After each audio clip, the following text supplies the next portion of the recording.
এই ভিডিওটা দেখার পর সত্যি অনেক কষ্ট পেলাম। আগে ভিডিওটা দেখুন, তারপর কিছু বলে যান। মানে নিজের চাইতে কাউকে বেশি ভালোবাসতে হয় না।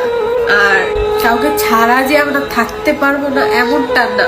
আমি মনে করি একটা সম্পর্কে মানে দুইজনের এফোর্ট দিতে হয়, টান থাকতে হয়, কিছু না সম্ভব, কিন্তু একটু খারাপ লাগবে। আমার এফোর্ট দিছি, লয়াল ছিলাম, চাইছি, কিন্তু আমি মনে করি একটা মানুষ যদি না চায় তাকে আর বিরক্ত করতে হয় না, এফোর্টটা থাকে না।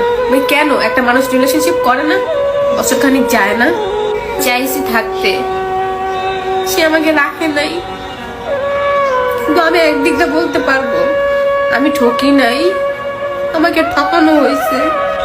আমি কথা বলতে পারতেছি না, আমার এত পরিমাণ কষ্ট লাগতেছে।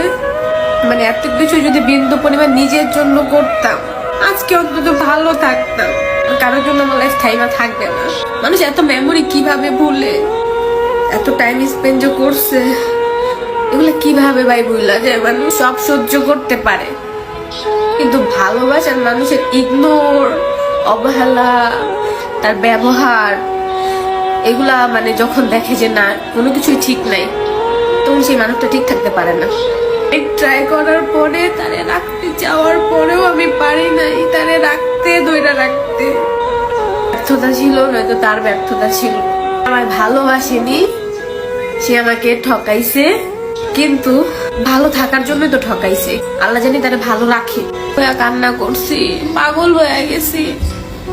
আমি কিছু একটা বলতে চাই তারে, সেই সময়টাও সে আমারে দেয় নাই, শোনার ট্রাইও করে নাই, সে ফিলও করে নাই আমি কেমন আছি।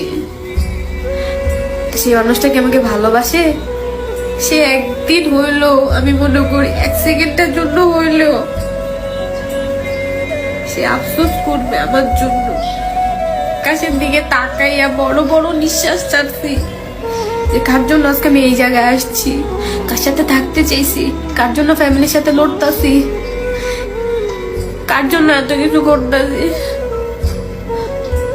এট লাস্ট সে মানুষটাই বুঝিয়ে দিল দুনিয়াতে কেউ কারোর জন্য না। লাস্ট এই পর্যন্ত আইসা আঘাতটা অনেক অনেক অনেক বেশি ছিল, আর নিতে পারতাছিলাম না ভাই, দম বন্ধ হয়ে যেতেছিল। যে আমারে ছাড়া একা ভালো থাকতে চায় তার একাই থাকতে দেওয়া ভালো। মনে করি যে আমাকে পায়া হারাইলো সে জীবনে ভালোবাসাই পাইলো না, লেখা নাই।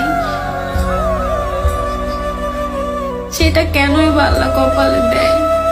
একদিন সে মানুষটাও আফসোস করবো, দেখো কারো কাছ থেকে আঘাত পায় আইসা ঘটনা দিছে, কষ্ট দিছে, এবারে বুঝে নেয়, কিছুই করে না।